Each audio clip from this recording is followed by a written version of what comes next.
AFUT, ça veut dire Association pour la formation universelle aux tâches élémentaires. Et j'ai lancé ce projet en 2020 quand mon enfant Alexandre quittait l'école sans pouvoir rejoindre une structure médico-sociale. Il n'y avait pas de place. Et puis qu'il n'y avait plus rien pour lui, pour son apprentissage et son avenir.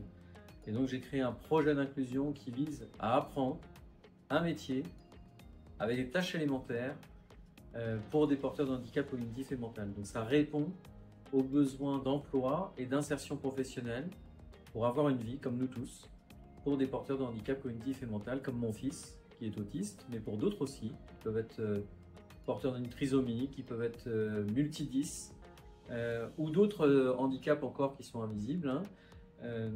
Donc on va essayer de couvrir en fait la formation professionnelle pour des jeunes porteurs de handicap dès l'âge de 14 ans jusqu'à 30, 40 ans pour certains jeunes qui le peuvent.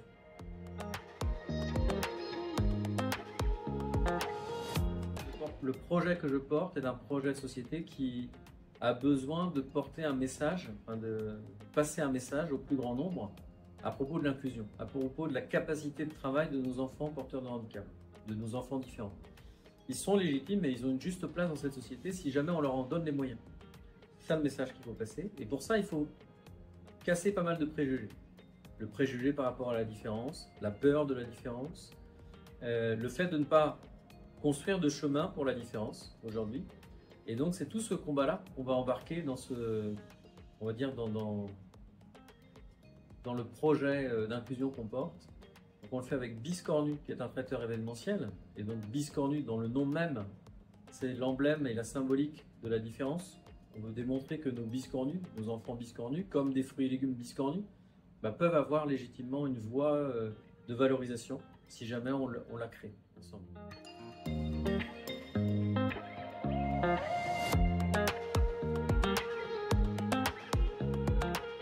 Après m'être lancé, je pense que d'avoir surmonté ma peur par rapport à de potentiellement échouer quelque chose, potentiellement essayer de ne pas y arriver, je pense que c'est quand même ça dont je suis le plus fier personnellement. Après, bien sûr, on a accompagné des centaines de jeunes porteurs de handicap, donc là aussi on peut être très fier à l'échelle collective. Et là, c'est tous les membres du projet, donc tous les acteurs du projet.